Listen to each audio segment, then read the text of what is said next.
I'd been interested in animation since I was a kid. I took a cartoon class at the YMCA. At the time, I didn't know what the signs of a junkie were, but now looking back, I'm pretty sure that my cartoon teacher was a junkie.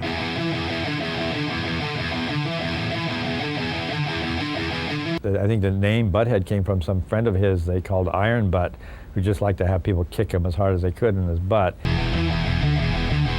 I was just like transfixed. It was so weird because instead of feeling like it was like nasty or gross or bad or anything, I thought, how adorable. Beavis, we're about to see the promised land. This is gonna be cool. Here we go.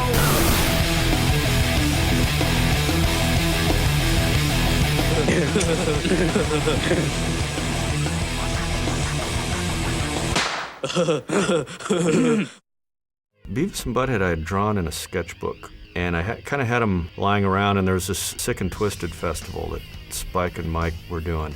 And I thought, I don't know if I'm going to have a career, but I may never have a chance like this again to just do whatever I want, get as out there as I want. Sometime after I'd done the first 2 shorts, I thought, okay, I should animate something with these guys. And I just went for a walk and came up with the whole idea for the short and the names and everything, I don't know, in probably like 2 or 3 minutes. I'd remembered a kid saying something about frog baseball, which was kind of a sick game, you know. I guess I was thinking about these just out-of-control 14-year-olds that I've known growing up. Don't bogart it, dude. Buy a house with no money down and make $100,000. Somebody found frog baseball. And it was a 2.5-minute short with Beavis and Butthead, and it cracked me up. And I took it around the floor and showed it to all these writers and producers and cracked them up. So we were looking at that, and just, I think, knew right away that was right for our audience. Just the laugh and everything else and the stupidity. Are we gonna, like, be in college? That would be cool. Yeah, then we'd score. We wanted to develop it as a series. We tested it. It tested through the roof. I didn't even know what a focus group was. I remember Abby Turcouli calling me and saying, you know, we showed it to a focus group up in Chicago, and I've never seen a reaction like this. Best reaction I've ever seen. The body language, they were kind of sitting around the table going, and we put the frog baseball in, and all of a sudden you could see the body language change. They went from and they came alive. It was just funny to see, because I'm hearing my voice going, you know, and then seeing these kids going, This said to be continued. Do you have the rest? Would you like to see more? Yeah. In fact, one kid stayed after and said, can I buy this out of the tape machine? Okay. Could you like record the tape for us? You want a copy of the tape? Okay. And I thought, okay, I've been watching focus groups for, 10 years. I've never heard anyone say, can I buy the tape? And so it was frog baseball. Yes!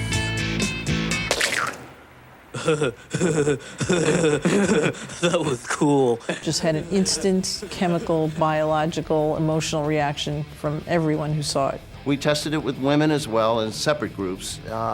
And I think the women were cooler at first. Hated it. Absolutely hated it. It's horrible. And it was irritating, ugly to look at. I just thought it was awful. You just weren't reaching us, dude. Yeah. And if you try reaching for us, I'll kick you in the nads. Oh, fuck, crying out loud!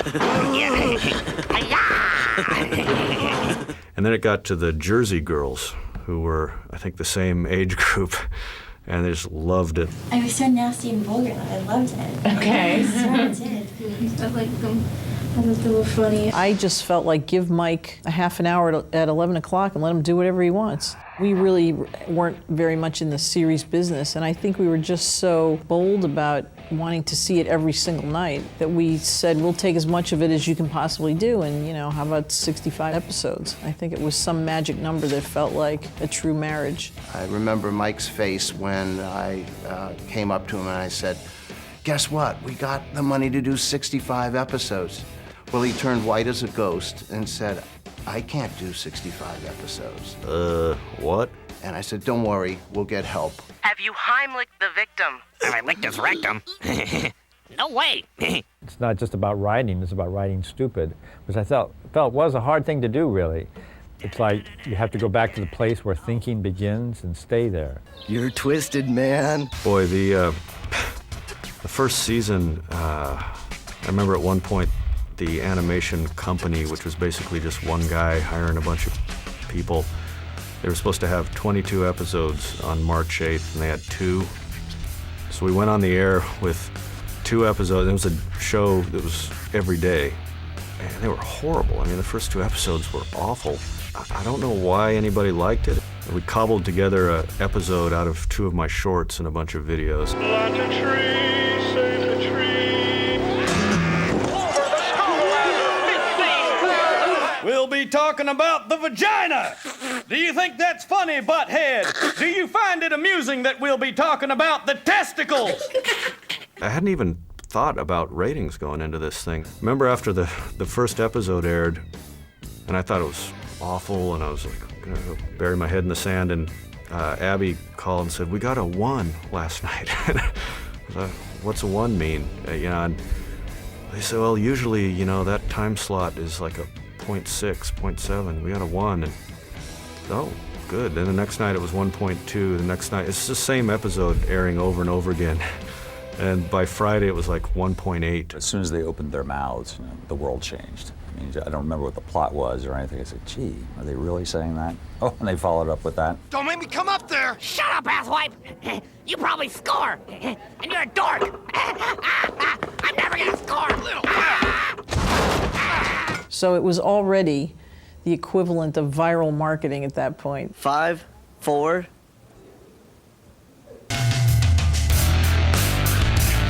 The first week it went on the air, probably the 3rd night, we got phone calls from 5 or 6 movie studios saying, let's go right into production and make a movie. We heard from everybody. Retailers wanted to sell the clothes. Winger was going to reunite and go on the road. Warner Brothers wanted to make a live-action Wayne's World type movie. Right away it was, can you give me a Beavis and Butthead? So we literally put the brakes on everything for a while.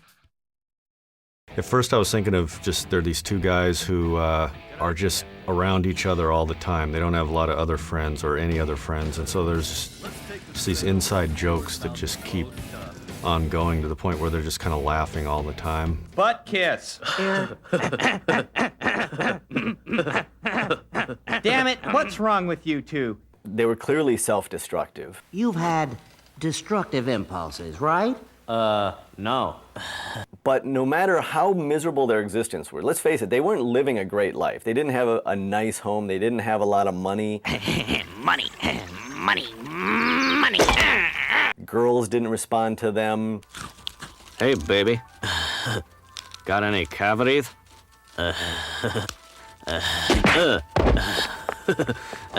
Other kids made fun of them and beat them up like Todd. But they always managed to enjoy themselves. I mean, their laughter came through everything. Even when Todd kicks their ass and they're going, oh, this sucks, they follow it up with a laugh. Todd's cool. Yeah, I think he likes us. And these pure characters, how perfect they were. I didn't pick up on any malice or anything, just pure stupidity. Hey, Beavis. These chicks are flat. Yeah. They are trying to figure things out, and they sort of, in their own way, philosophize about things, which is what's really great to write like that. I bet they put all the stuff that sucks on in the morning just to, get us to go to school. Yeah. I think it's working. There was a guy in my calculus class in high school, and he was nothing like Beavis, but in fact, he was actually like a straight A student, kind of nerdy kid, but he would sit in the front of the class, and he would have this nerdy laugh he would do where he was kind of writing fast, and biting his bottom lip, and he'd kind of go,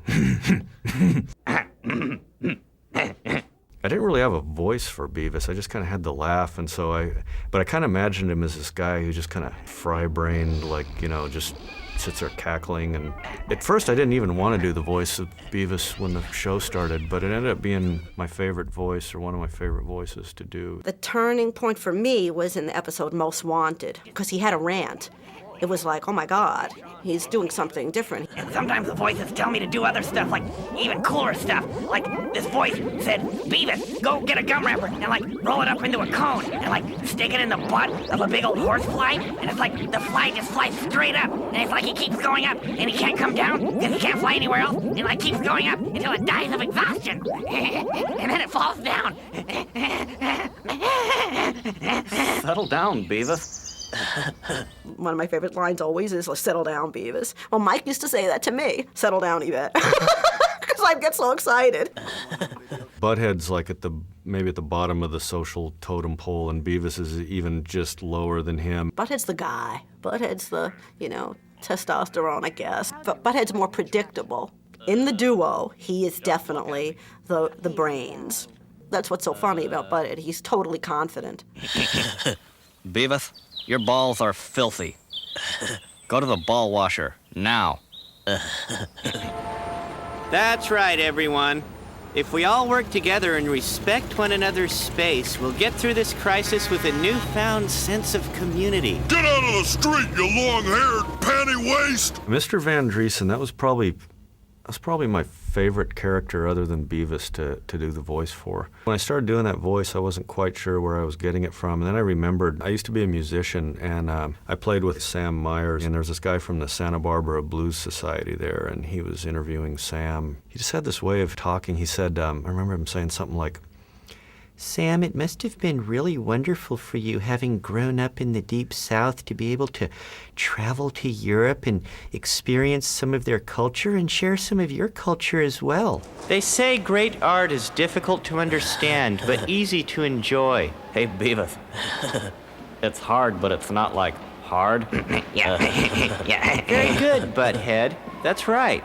I wanted to have this hippie teacher who just believes that teaching can solve any problem. The problem with teenagers, it's all education. So it's always funny for me to see Mr. Van Driesen just try so hard and believe that they can be changed, and that not only do they not learn from his lessons, they usually learn the wrong lesson from what he's saying. Why don't we each tell what impressions we took away from the museum? Hey, Butthead, what did you take away? One giant boob. Yeah. Boy, oh boy. What I wouldn't give for 5 minutes alone with those little bastards that took my mower. Tom Anderson was great. He was hilarious to write for, just because he had zero tolerance level. He was the polar opposite of Van Driesen. After a few negative encounters with a character like this, you start to almost relish, jabbing him a little bit. What are y'all doing, choking your chicken? Come on, let's get to pruning. Mr. Anderson, there's probably been 5 or 6 people in my life that talked like that. I grew up in Albuquerque, New Mexico, actually, and it always seemed like every middle-aged authority figure had a Texas accent. I had a paper route when I was a kid. My brother and I had one. You'd go collect at the end of the month, door to door back then. We went up to the door, and the guy looked at us, and so it was our first month collecting. He says, "Well, you ain't my paper boy." My brother said, "Yeah, well, I know your paper boy quit, and we're the new paper boys." And "Well, I know what my paper boy looks like, and you ain't my paper boy." Finally, my brother said, "Okay, well, if you don't pay, we're going to have to cancel the paper." And he said, "Oh, I'm going to get the paper when the real paper boy comes." And finally he swallowed his pride, and he phoned in a subscription. And Boy, I tell you what, Dusty, I felt like a one-legged cat trying to bury turds on a frozen pond out there today.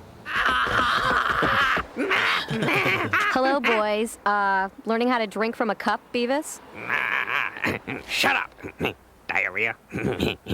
Darius started with, I was actually the only note from the network, kind of development note, and I actually agreed with it that it'd be good to have a female character who didn't necessarily like them, but kind of tolerated them. David Felton and I actually just sat down and talked about it, and he wrote an episode called Science. That's where she came from, and I think he had suggested that she dress like Linda Barry, who's a cartoonist. She actually maybe she would have turned off MTV. I don't know if she would have watched, or she'd watch it and say, "I told you, they're all idiots."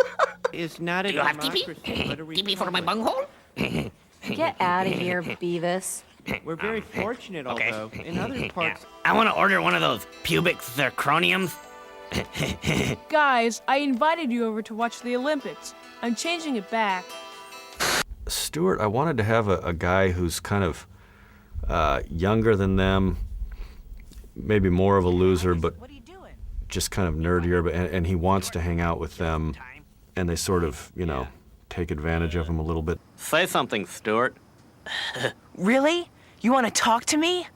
Wow, that's cool. Let's go to the mall. I know this great new place. I mean, the T-shirts said it all. Their mentalities. You know, I mean, with Beavis and Butthead having Metallica and AC/DC on their shirts, and then you've got Stuart with Winger.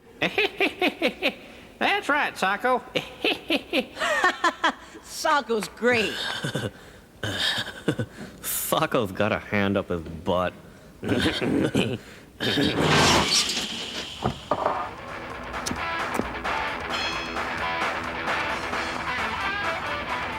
Where's the preschoolers at who park their sucky little trikes in my space? Actually, I think Sam and Chris first suggested the idea of a guy who beats the crap out of him, but they think he's really cool. To me, Todd reminds me of this. We had a family down at the end of our block when I was a kid, and the dad was a truck driver, and a couple of the kids had gone to jail, and they were teenagers while we were 10 and 11, and the middle one would just terrorize us. He'd come by on his motorcycle, ride on our lawn, patch the lawn, just scare the shit out of us whenever he could. Hi. You candy ass is just sitting in my spot. Move. Can we, sit over here on the floor? Whatever. Block my view and you're dead. Cool. Yeah. I would like nothing more than to kill you both with my bare hands. There was a band director in 9th grade, I'm pretty sure he was an alcoholic, and he smelled like liquor in the morning, and he was just always, he was kind of shaking, always angry, always wound up. There was just this noise coming out of him. He was, what are you doing? Look, I don't know what your problem is, but I simply cannot have students wandering the hallways during class, interrupting other classes, and giving prophecies of a great plague. I'm Lolita, and this here's Tanqueray. I'm Lolita, and this is Tanqueray. This is boring. Y'all want to go down behind the risers and make out or something? Lolita and Tanqueray, the first one they were in was the tornado episode. I didn't like the design. The episode Date Bait, where they at the theater, which is one of my favorites. That was how Lolita and Tanqueray were supposed to look. Hey, y'all, hurry up before we stop being horny. I think the characters that Mike created were so well defined in his mind, and communicating that to the writers and the artists was a challenge, but once they got it, and we hit our stride. Mike was the end-all, say-all, and as it should be. I mean, we were a very creator-driven studio. In animation, you always start out with the script, and then you storyboard. Thank you, boys, for bringing Stuart's homework to school for him. He's so sick, he spent all night in the bathroom. Really? Diarrhea? Yes, I'm afraid so.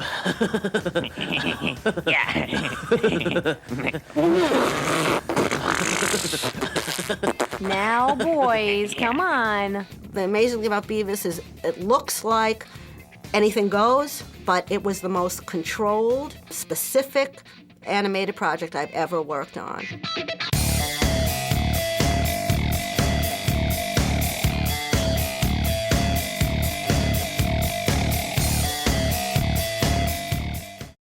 We came under a lot of scrutiny. I think by being on MTV and the first show of this kind on MTV, we were initially given a lot of freedom. And it was clearly an edgy, very subversive show. I did bring along just a couple of notes that we got from the standards department.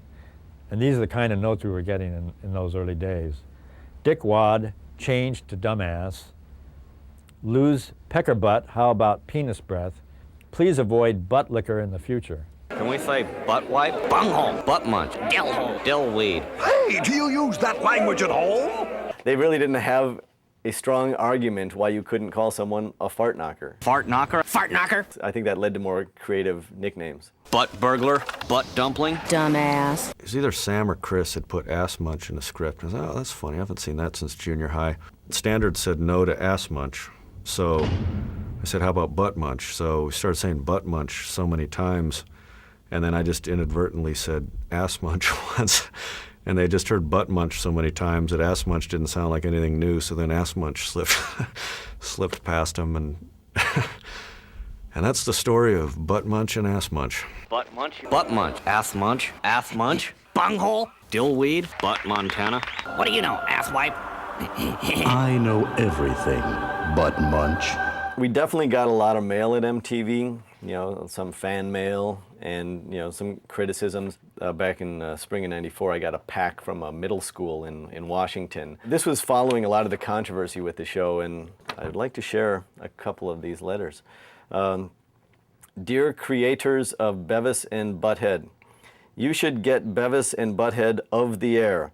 They have made violence throughout the United States. Your show really stupid and dumb and full of dog do. Beavis and Butthead laugh so stupid they make my tarantula cry and puke. They look so stupid they make Medusa look pretty. Thank you for your time. I am 12 years old and my name is May. I am a 6th grader and I have guns. Dear creators of Beavis and Butthead, my name is Dustin. I think your show is stupid. It really stinks. What I want done is for you to take your stupid show off the air before I get really mad. Even though I'm a 6th grader, I have guns. Sincerely, Dustin. P.S. I know where you live and I'll be back. These were shocking to me. I mean, here we were under fire for you know, creating violence, and then we have 6th graders threatening our lives. Hey, this is starting to suck. Do I get into heaven or not? There were Senate hearings in the fall of '93 where Senator Hollings cited us as an evil, basically. Was it Buffcoat and Beaver or Beaver and something else? So clearly he was well informed. Well, I can see you boys aren't like the usual hooligans hanging around here. Like these two fellas, Buffcoat and Beaver.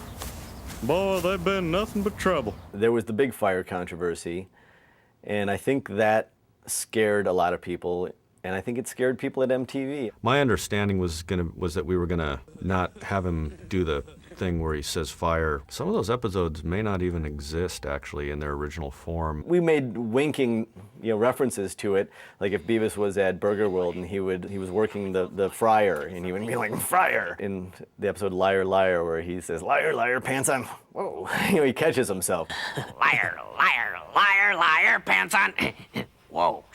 So that was sort of our way of dancing close to it, and if anybody, you know, knew we weren't allowed to say it, maybe they got that. I was very upset about just wholesale cutting out little parts of things that we had already done because it kind of screwed up the episodes. I thought if we were going to do anything, we should have gone back and thought of something just as funny that didn't have it. I don't think anything like that should be toned down. I see MTV has a problem because it's a mass market thing, and people don't understand that MTV has to answer to a lot of cable system owners around the country, and if they don't like it, they'll take it off, and then you have trouble with business. Are you threatening me? Yeah. I don't need hall pass. I need oleo for my bunghole. One night, I remember it was sometime right around just after the LA earthquake, maybe. Because I was out in LA for the LA earthquake. Maybe it knocked a screw loose in my brain. I just had this image of Beavis with his shirt over his head, just pulled up like that with his head sticking through like I'd seen kids do when I was a little kid. Hey, Butthead, check this out. I am the great cornholio. We were recording an episode called Generation in Crisis, and there was a part of the script that wasn't really working, and I don't know, I just was trying to think of something for Beavis and Butthead to do, and I thought, okay, that could be him pulling his shirt up.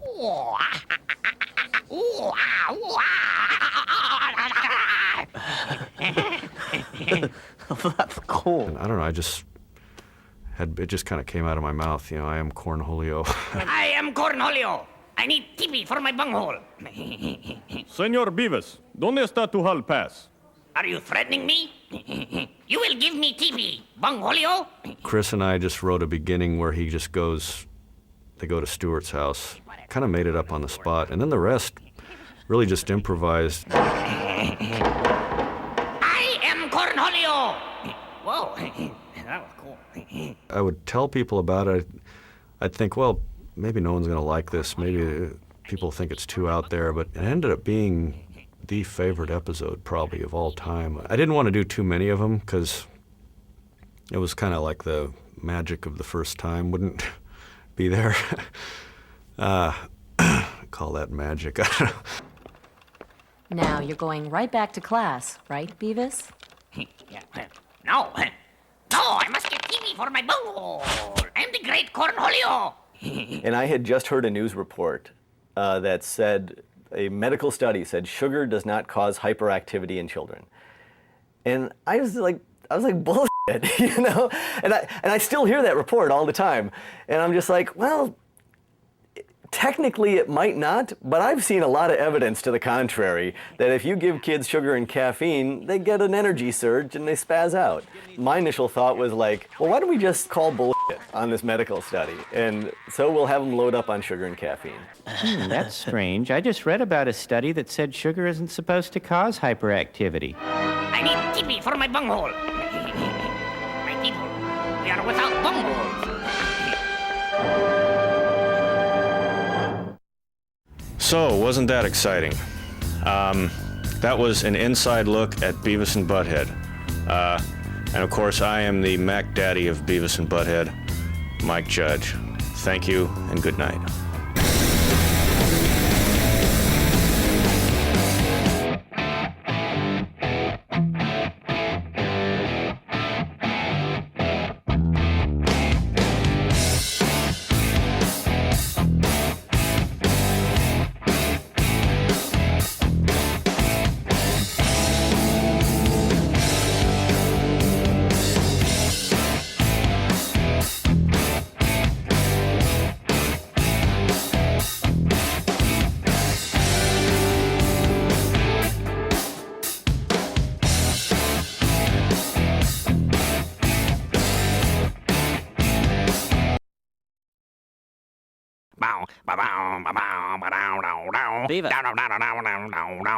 Trey and Matt, the South Park guys, I remember them saying that Beavis and Butthead to them was like the blues, which was a really high compliment to me because it's that kind of thing where it's the same thing over and over again, but it's good. Damn it, Beavis.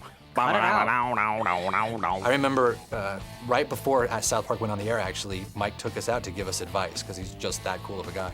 And he was sitting there going, well, you know, don't let people take advantage of you because they're dumb. What's your problem, Beavis? I said stop it. First time I seen Beavis and Butthead would probably be, you know, one night I was falling up out of the studio and I came home and just put the TV on MTV and I peeped it out and I was tripping because they was acting a fool. Shut up. You know what I'm saying? I just was tripping off how the two little dudes was acting.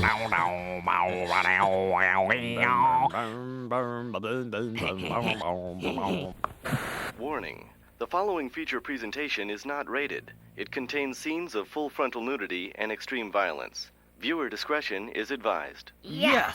Yes. Discretion is cool.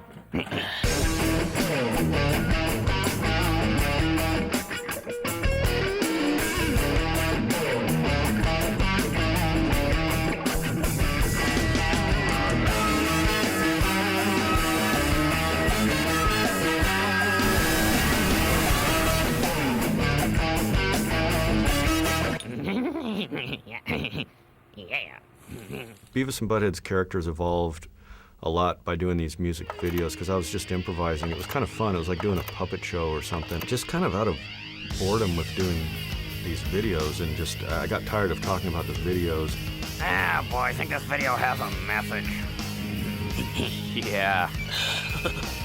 The message is leave. I'd started listening to Howard Stern and I remember thinking, okay, you know, I was going into a video record and I'm thinking, oh God, I gotta come up with more stuff for him to say, and I was just listening to him, and I realized that he does this 4 hours a day, and he's just kind of stream of consciousness talking about whatever comes to his mind, and it's really funny, and he's got these other people around him to play off of, and I just thought that's what I should be doing with Beavis and Butthead, is just have them, let them talk about anything, don't talk about the video, and then it started to become a lot more fun. But it's like, I always tell them, if meat's bad for you, then how come it's food? Yeah, really. The fun of a lot of that was that the music videos could provide some of the biggest curveballs of the show, and people were surprised often at what the characters said. Sometimes if I have a boner that won't go down, I listen to this kind of music. In a way, he really filtered all of the writing through him and did a lot of the writing on his feet. One could argue that Family Guy is very similar in that respect. They would pick a list of videos that they were going to, that they wanted to have in the show or that we wanted to record to. We had advanced notes, we knew what videos we were going to look at, so we could sort of prepare ourselves, but nothing was really written down. And then it would just come up with ideas and Mike would record them right on the spot. And that was really some of the most fun, I thought. At least we have like lots of friends. Not really. Are we healthy? Mike could make almost anything sound funny. That's a very hard quality to do. I thought that Mike could make even the lamest line sound funny. He could say, Butthead saying, make it snappy. And there's just something about the way he said it. And it helped a little bit that Butthead is a little bit of a lisp. You men want a date. Yeah, we want 2 of them, and make it snappy. Yeah. That's kind of how the early music videos started out. They were just sort of observations about what was happening in the video and commentary. What is that? It's a hoe. Yeah, I know, but what's that thing she's dragging behind her? It sort of started evolving where they almost needed a direction in each video, like where an entire conversation could maybe take place for the minute to a minute and a half that was in there. Hey, Butthead, is it normal for the inside of your bunghole to itch? It's what you think of when you think of like comedy writers working together, just nonstop laughing. It was more like that than when you actually have planned something. These guys seem pretty cool. Yeah. It's like they kind of remind me of myself. Yeah, right. You remind me of, like, Urkel. Shut up, Butthead. I'm cool. Increasingly, as the series went on, Mike did start ad-libbing much more and started getting much more comfortable doing it. And I would say the vast majority of all the commentary in the second half was Mike ad-libbed. Maybe a writer would, pitch a direction, but then Mike would just go off with it. You'd be out in the booth and you might say something to him and he might do that. That was always a very funny quality because you'd be sitting there and you just go something like, grease the wheels. And then a second later you hear Butthead going, oh, grease the wheels. Yeah, check this out. He's teeing off. He's using his woody. He's trying to get a bunghole in one. Beavis is a complete wuss. He's not good at anything. His mom is a slut. I started to do this thing with Beavis where occasionally he would, I think the first one was during a Korn video where I had him blow on his thumb and he started channeling a rock critic. I figured like maybe he had just heard all this stuff. Such bands as Pearl Jam, White Zombie, Suicidal Tendencies, and other bands that bear the mantle of so-called alternative rock. Beavis. One is even reminded of Laurie Anderson when she wore curlers. This video speaks less to the heart and more to the sphincter. So you see this brilliance, and then Butthead just smacks him out of it right back into being a dumbass. I think Korn would do well to learn more from...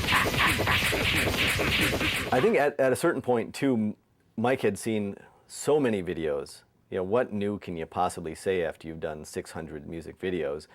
That's where some of the craziest stuff started coming out, where they were doing new dances, that's where they were playing cards, that's where they were reading magazines, that's where one of them would excuse themselves to go take a dump. I used to love on Charlie Brown, the way whenever they danced, I think it was Linus that would do the, shaking his head down like this, and they all had their own dance cycles, and so I wanted to do something like that with Beavis and Butthead, where they have just some dance that they do every time they're dancing. And there was one main one that I've actually seen people do on a dance floor. We ended up calling it the butt knocker. Butthead spanks it, and then Beavis is just kind of doing he's just doing this tightly wound karate thing. I always saw him as he's really tightly wound, and so his dance would be just, his idea of being cool is just some kind of karate move on the dance floor. The latter music video comments became even more subversive because I think Mike was kind of tired of doing it, It's like, oh, what do you say that's new? They should have a name for this kind of music. There already is a name for this music, Beavis. It's called crap. I came back from lunch and I was just kind of like, oh, God, how many? We've got to do 5 videos this afternoon? Oh, God. So I go into the booth and just like, oh, God, it's Tori Amos. Oh, God. Yeah, I had a bad attitude there for a while. I'm getting sick and tired of these smart-ass videos where there's like, college dudes and they're like in the water and they're like, being all smart-ass. Beavis and Butthead actually had sort of bullshit detectors. If something was a little too glossy or a little too packaged, they would reject it. They just knew it.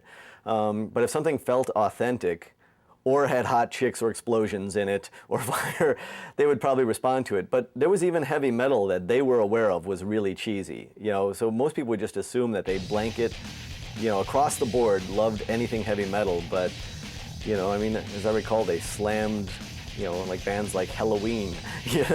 Boy, this is horrible. Don't say that, Butthead. I kind of feel sorry for these guys. Yeah. For the most part, bands were surprisingly cool about it. There was a thing where Kip Winger called somebody at the network, and it was it's just some girl he knew, I guess, and she called somebody in our department and said, you can't use Winger anymore. So then it came back to me in this weird way from somebody working for me. I was like, what? Who called you? We can't. Who's saying we can't? So I kind of went to the people above me and said, is this true? We can't do Winger? I said, no. And I once spoke to Kip Winger's publicist, and she told me that Kip was very angry. But then, of course, she asked me if she could submit some ideas to the show at some point. So I thought that was pretty funny. Then we kind of went overboard on Winger after that, maybe. I did want Winger on Stewart's T-shirt. That was important to me. Time to party down, dudes. I'm psyched. Hope you don't mind. I brought some buds from the youth group. Wow, you were right, Stuart. This party kicks rear. I think Mike Judge is a really big Gwar fan. We just had clip videos and they used them, and I remember our tour after that, pretty much the whole thing was sold out because we were on that Beavis and Butthead for that little stint. I think a lot of people who worked for MTV really liked Gwar, but I think pressure from above was like, oh no, we can't do that. But Beavis and Butthead and Ricky Rackman at the Headbangers Ball, we were able to still kind of keep a presence on there. Yeah, I think people were surprised at some of their commentary in that Beavis and Butthead were pretty hip to rap. They thought that was authentic and cool, and I think that's another thing that from the beginning of the series, who would have guessed that Beavis was down with Snoop? Wow, wow, wow, yippee-yay, yippee-yo, doggy dog is in the house. It was real cool to be on Beavis and Butthead to especially get the love, you know what I'm saying, that they gave, me and my people as far as with my videos. They never really bashed me or talked bad about me. They was really basically, playing to the effect being down with Snoop Dogg. So that made me feel good when I was watching the show. If I was watching the show with a whole bunch of people and they happen to throw on one of my videos and they say something cool, or Snoop Dogg's cool, you know what I'm saying? I was like, some cool shit. I'm here with my man Snoop. Check it out. Yeah, and we'll be back with some more of them exciting episodes from Beavis and Butthead on this Maranathon hosted by yours truly, Snoop D-O-double-G on MTV. Yeah, biatch. Let me have some. No way. Come on, just let me have one bite. Get out of here, dumbass. Hey, check it out. There's Ozzy. Where? Ah, ow! So cool. Letterman was in between shows. I was such a Letterman fan, when I was in college and everything. I mean, he was the man. I don't think he liked animation. He used to say about The Simpsons, he goes, yeah, it's good, but, it's just a cartoon. And I remember thinking, just having it occur to me one day, I bet Letterman's not going to like it. Oh, geez.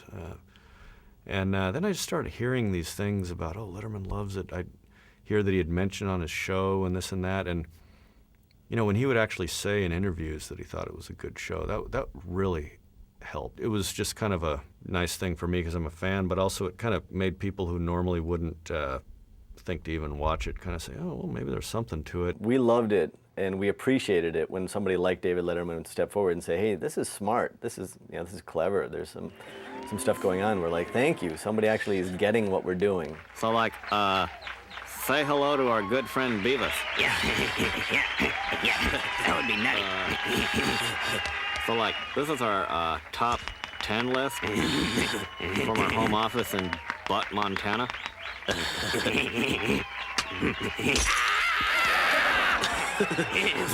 cool. And all these other people started like saying they were fans or saying they liked it, like Stephen King. Bernardo Bertolucci really like went out on a limb. I've never seen it, but he was on Leno, I guess, and he said it was brilliant. And then some critics too that were like Tom Shales and Howard Rosenthal and these kind of big critics. Tom Shales of the Washington Post wrote a glowing review, and he was a well-respected critic and one of these people that you would have not expected to give us a positive review, and I think that surprised a lot of people. Get the kite, Beavis. Cool. When I was doing this profile for Rolling Stone, I remember that Patrick Stewart, Jean-Luc Picard, was a giant fan of the show, and he happily talked to me not only for the article, but I'd say for about a half an hour afterwards about what episodes I had written and what his favorite episodes were. I was in the studio once and met the guy from Skid Row, Sebastian Bach, yeah, and he was really nice. Said, I'm a big fan, I got so much respect for what you do, and it's like, oh, wait till he sees what I just did. It's not like I run into these people that often. I did run into the guitar player from Grim Reaper. He said, oh, no, it's great. Those videos were awful. They're horrible. You know, and he actually recommended another one. He said, you should try this one. And we did. I think we put 3 Grim Reaper videos. Who's that name? Grim who? Grim Reaper, forget it. Everybody wishes they could be as impulsive as Beavis and Butthead, but usually through proper upbringing, you realize that you shouldn't do certain things.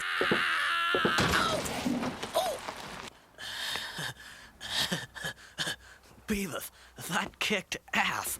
Come on, it's my turn. The point of the show, was the great satirical look at sort of where a lot of teenagers in America were at the time. And it really was, I think, a very scathing, very harsh, and almost a very open your eyes, people. And now I know Mike enough to know that there was a lot more behind it, and Mike is a very good guy and a very cool guy, and he actually, was trying to say something, that this is starting to be our youth, and if we're not careful, this is gonna be our youth. Beavis, you hell spawn! Do you know where my credit cards are? No, sir. Positively not. Positive.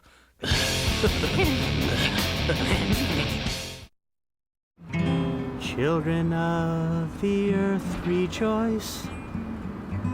Each new day we have a choice, so touch a mountain, climb a mountain. It always pained me to sing those songs, God. 2 of them were written by a good friend of mine in Austin, Men Have Feelings Too, and Touch a Mountain. This guitar player I played with, David Murray, he, one morning on the road, he just woke up the singer wearing nothing but his underwear and cowboy boots and his guitar, and he was singing, Men have feelings too, may I share mine with you. This is a song I wrote especially for this occasion. It's called Men. Men have feelings too, may I share mine with you. I feel like I'm never gonna score. Chicks don't want to talk to me. It's like, I want to go up and say, hey, baby, how's it going? And then it's like, they just go away, and then they slap me. I compare it to the football in Charlie Brown. Lucy's always holding it there, and she always pulls it away before he gets to kick it. You're hoping maybe he's going to get to kick that, or he's going to meet the little red-haired girl or something, and of course he never does, but he's always hopeful. Scoring was like their football. I would love to see Beavis and Butthead get some. I really would love to see that. Maybe that should be my move, to set them up with a bad little cartoon. You know what I'm saying? Go get Betty Boop or somebody to give them some real quick to make them feel real good. You know what I'm talking about? Thanks, guys.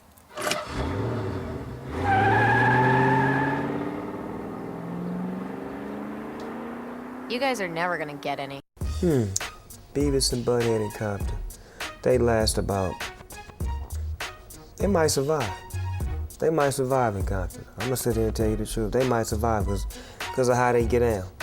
They just off the hook. They live on the edge. They crazy, so they might be able to survive in the CPT. I've met Mike Judge and I worked with him before. Thought he was a real clever guy for putting that together, you know what I'm saying? I'd really love to see it again. Something that's good, it doesn't matter how great, it doesn't matter how slick it is. You don't need Disney, you don't need these sweet graphics. If something's funny and something's good, you can have it look that crappy, and it inspired us in that way just to go, let's just do it ourselves. We'll do it with construction paper if we have to.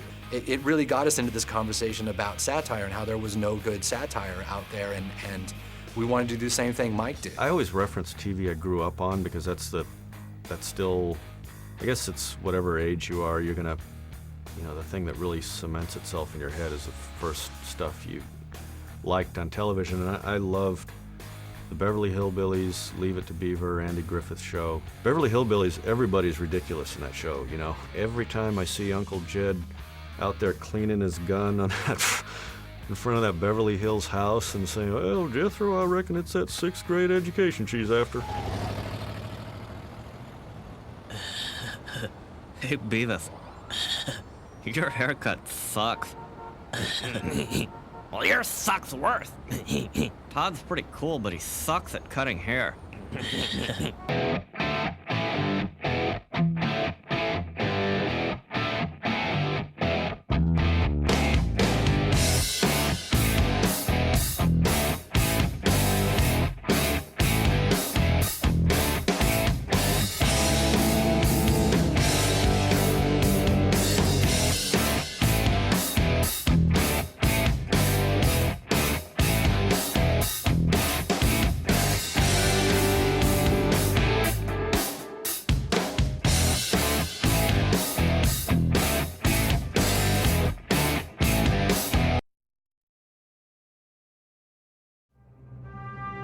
I felt it getting stale, you know, around season 6.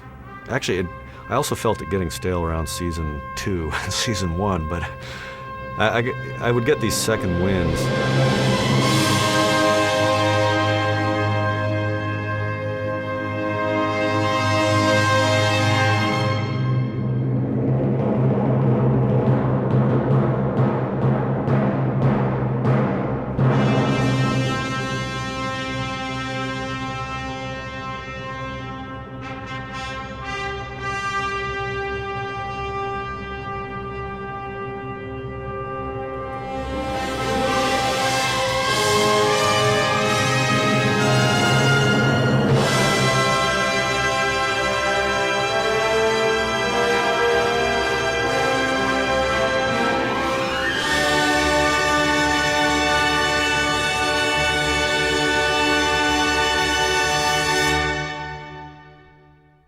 Contractually, like I always assumed, and my first lawyer had told me, oh yeah, you can quit any time, and then you know, so at some point I kind of said, it was around season 2 or 3 of it, so I think I'm gonna quit. And I said, well, you know, I thought you said I could quit. So, well, yeah, but you know, they can sue you, and they can. So, oh, well, you didn't tell me that part when I signed it. That was that manager dude from Burger World. He says you have to go to work right now. No way! That sucks! It sucks! I think my contract, like with all the renewing options, went to 8 seasons. I was like, 8 seasons? You gotta be kidding me. Hey, how come you don't have to go to work? 'Cause I'm like busy watching TV. Oh, yeah. What I did is I ended up with the Beavis and Butthead movie. I kind of negotiated. I said, okay, well, I'll do this movie, but we gotta end it at season 7, you know. So, or maybe it was the sequel. Anyway, somehow I used my leverage to negotiate out of the last season. So a season being 30 to 35 episodes. So we did a total of 7 of them. I'm Beavis, and I'm a miracle or something. And I'm sick of all you people getting in the way of my natural power. Butthole. I really liked National Lampoon when I discovered it my senior year in high school, and the first couple of years of college, I used to read that a lot. I used to always wish that those comics in National Lampoon were animated. You know, I'd always imagine them animated, and I always like it in print or in a comic when you see somebody laughing and they actually spell it H-U-H. It's like, huh, huh, huh. So when I'd drawn the first storyboard for Beavis and Butthead, I just kind of drew these huh, huh, huhs around them all the time. I was even thinking of animating them as they talked. That was too much work, so I didn't do it. Yeah, that was cool.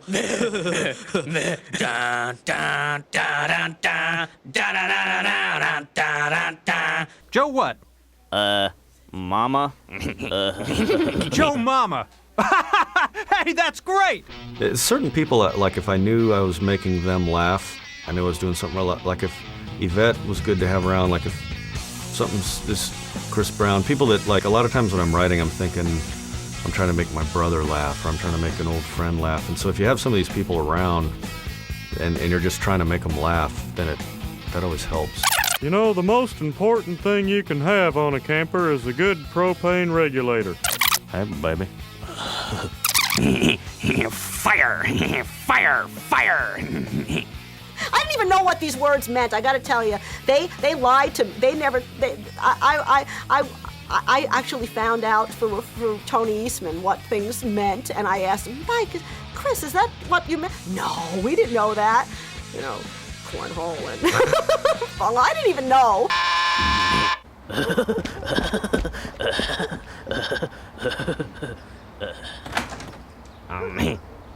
Hello? Damn it. Nobody here. Damn it. Bunghole! Oh, yeah. That worked pretty good, yeah. Everything happens through the process of acting. When I was an animator and would draw, I was just... I had to become that character. I become any character that I'm working with. The only way it works is to really understand the character and really be in that character's skin. That was the amazing thing, that the people who were receptive to the show were either in one or two categories. They either were the audience and loving it because they didn't get that anything was being made fun of, or they were aware of. That's why I felt it had the potential to go way beyond. These seeds suck. I knew you guys would screw this up. I just had to see for myself. What do you know about Nacho's Daria? Yeah, diarrhea. There's something that just was inherently in my bones that I could relate to. Not a creature with spirit. There was a part of me that was these characters. You know, I'd like to think I was smarter. Damn it, McVicker! Quit screwing around! Cause I'll take you out back and I'll kick your ass if you don't shape up! I knew it instantly. That hand who was writing that was outside of that audience, but reflecting the audience. Character humor. I mean, Beavis and Butthead is pure character humor, and in fact, many of the ideas for Beavis and Butthead episodes would start with Beavis and Butthead do something that's a very normal thing for people to do, and the only thing that makes it different is that Beavis and Butthead are doing it. This thing is starting to piss me off.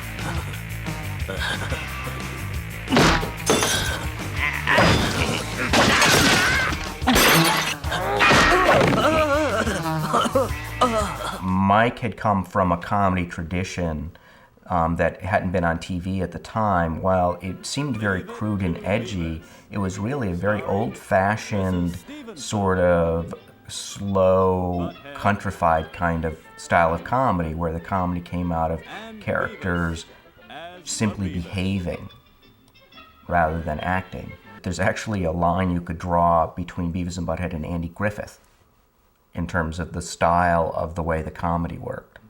Even though the topics were very different, the character comedy was very much the same.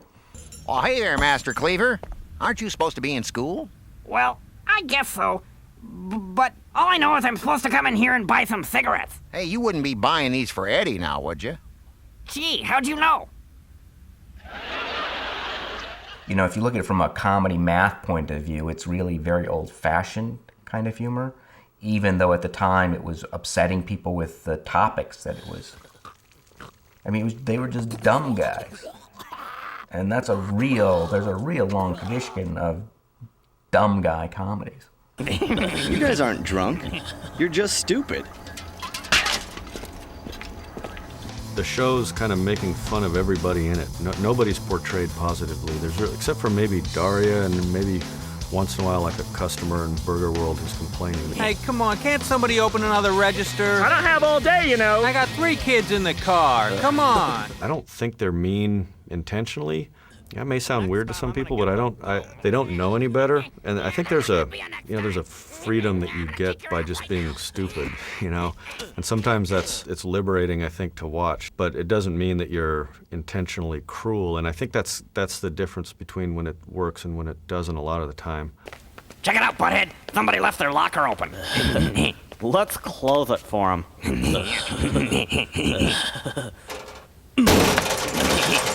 Let's close it again. Like they say, the difference between good and great is in the details, you know, and that's why, you know, sometimes I drive people crazy on King of the Hill about those little details in the animation, but it's so important. Beavis, everything I need for the rest of my life is in this store. Yeah, and it's closed. This sucks. People who go to animation school, it's tough. It was tough on my shows anyway, because I don't like a lot of the standard cartoon things. Like the standard cartoon way of having someone talk, the Hanna-Barbera thing, is you have them go like this, and then when they talk, they put their hand like this, where they make a point and they go, da-da-da, and then they move their hand, you know, they move their head up and down like this, and it's cocked wrists when they hold a drink, and it's really effeminate. Characters are either overly effeminate or over muscular, and you know, some of that even got through. There's an episode, Car Wash, where Butthead says something to Beavis. I'll say I'm like your lawyer, and I'll tell the driver to like pay us off. They had him laughing with their, you know, like going, you know, when they're doing their dumb laugh, and it took a while to get rid of all that stuff and to get, you know, a lot of the more subtle things in the animation working, but it's always nice to hear that people notice stuff like that, because, you know, that's the kind of thing that I would obsess over.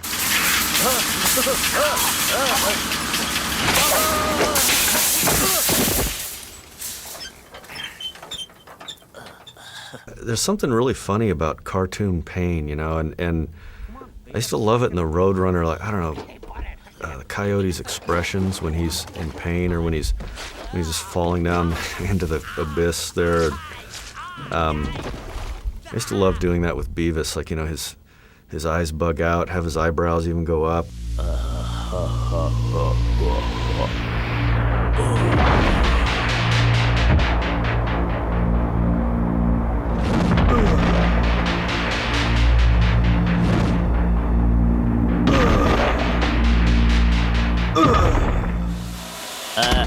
Here's a quarter.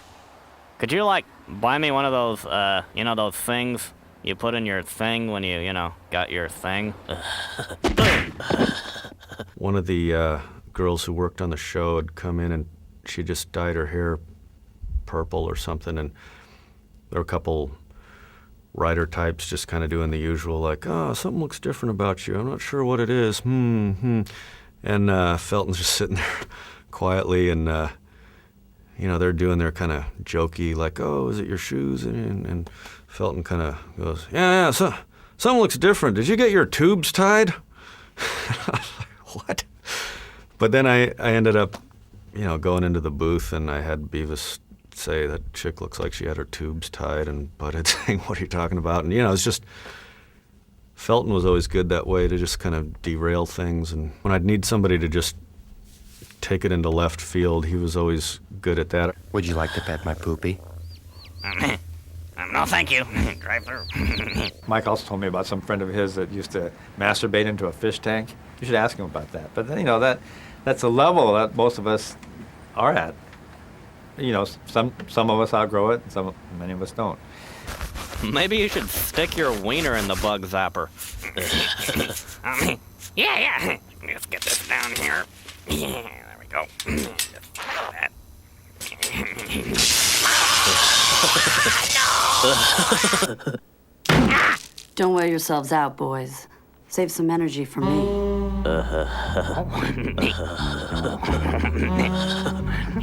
This is it, Beavis. We're finally gonna score. Thank God. When we let people know we were doing the movie, people like Bruce Willis, Demi Moore, and others came out of the woodwork and wanted to do voices, and it was the easiest booking we've ever done, even though those people didn't really get paid too much to do it. Bruce Willis came up, in the script I had said sort of a Jack Ruby type character or something like that, and he came up with something that just worked perfectly with the way it was drawn. You sure these guys can pull this off, Earl? It's gotta look like an accident.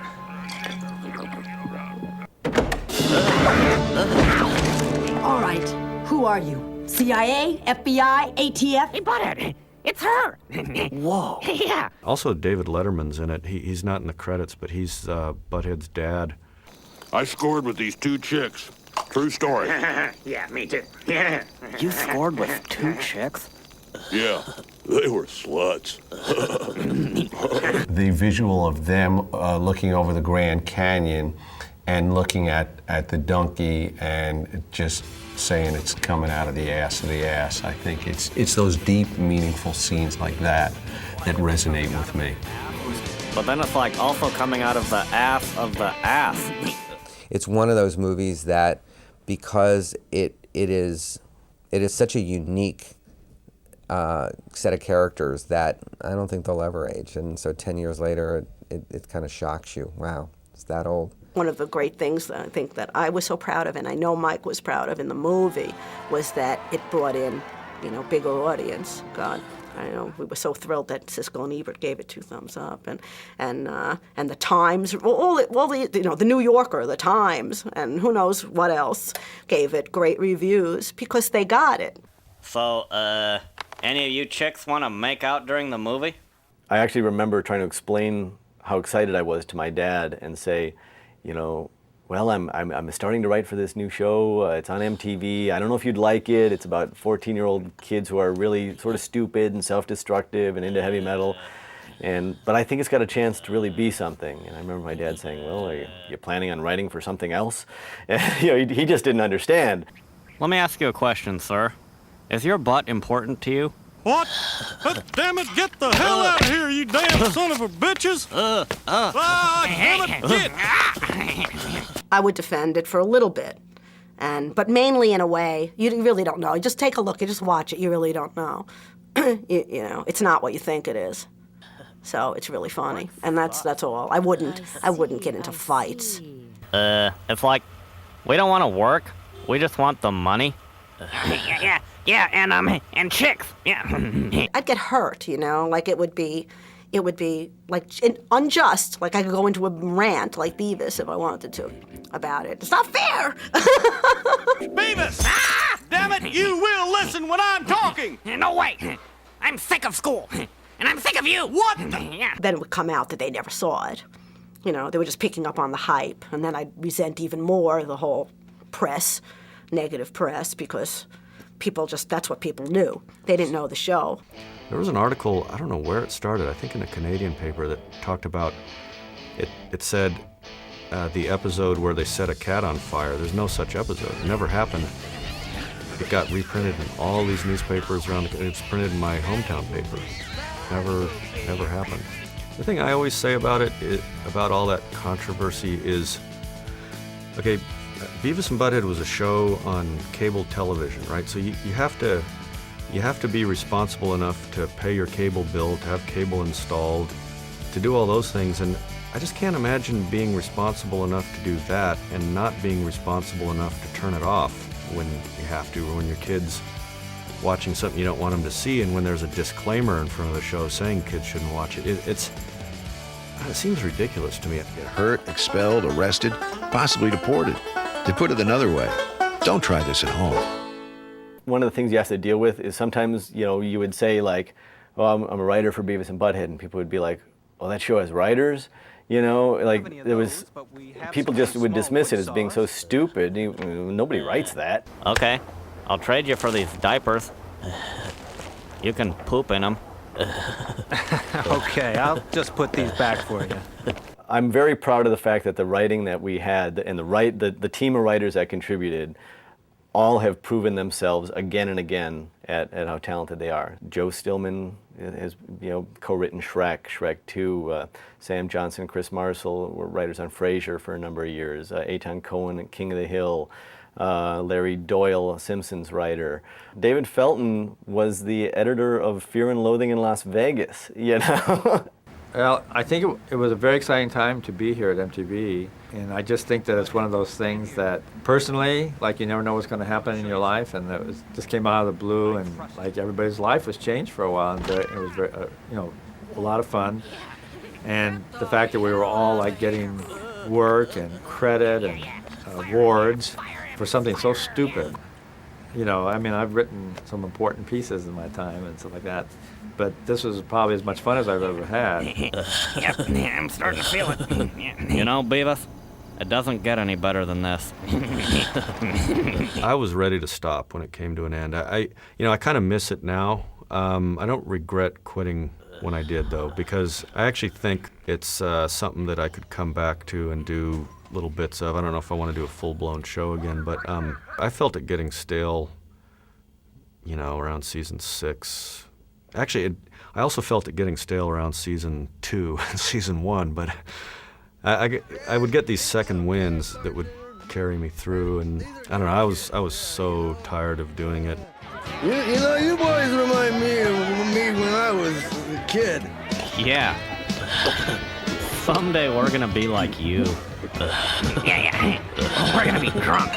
That's my boys. I think the main thing is we all needed a little bit of a break. I think the movie was sort of the capper, even though I think in our final season, which aired after the movie came out, I still think we did some really strong episodes. And I think in a way we could have kept going strong with the episodes. If Mike ever wanted to make more Beavis and Buttheads, I'd happily contribute. They're such versatile characters, even though they seem one-dimensional in terms of their personalities, that makes them so versatile to put them in almost anything. You could bring them back today in a second and put them in today's world, which is slightly different than that world, and they would be just as funny in it.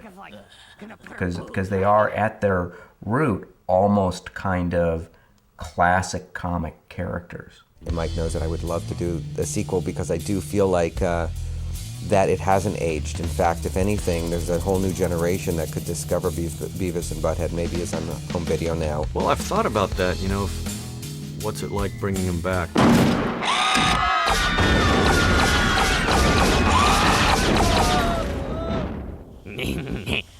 I'm back.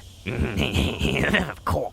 I think if I brought him back, the best thing to do would just be keep them stuck in time in their same weird outfits, and they look weird anyway. They have these weird shorts, and it was supposed to be, to me, Adidas tennis shoes and black Adidases and gray shorts, which I happened to be wearing at the time I was first animating them. The Simpsons, the Flintstones, these cartoon characters, the good thing about them is that they don't age, so why not have them not age? Actually, I've thought it would be fun to have Beavis and Butthead be like in their 50s. For some reason, I have a harder time imagining them being in that middle ground in their 20s or 30s, but I can imagine them being old.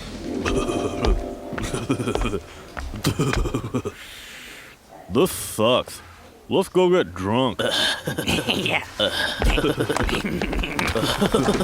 You create these iconic characters, and they don't really age. And I think that's the case here. You're gonna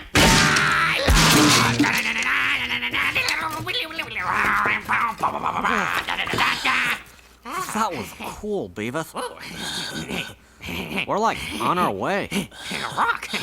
He loved it so much that he put his heart into it, and I think that's what makes it still great. And it's pure in that way, and there are a few creators like that, not too many. I think it's really about being true to what, teen boys do and the prism through which they see life, and particularly innocent ones like those two. They are really base, and whatever they feel comes out of their mouths. And I sort of was that when I was a teenager. It's sad to say, but everyone knows Beavis and Butthead. You could relate to it, animated or real. they were part of your life at some point. To anybody who will listen, I will never have a more fun job in my entire life. It's just very hard to watch almost any of the episodes and not crack up. No character that I've ever worked with has been as pure, and that's like the word I use to describe them a lot. It's I gotta say, a more satisfying show to do when it was done right, because Beavis and Butthead, it's like you put a little bit in and you get more out than you put in. To me, Beavis and Butthead, when it's good, has that thing. It's a ridiculous premise. Three Stooges, it's the same thing over and over again, but I can keep watching it, Cheech and Chong. I don't, you just kind of want to be there with those guys, and I kind of hoped that Beavis and Butthead would be in that category. I'm just glad it's finally over. You know what I'm saying? Yeah, really. At least now we can get on with our lives.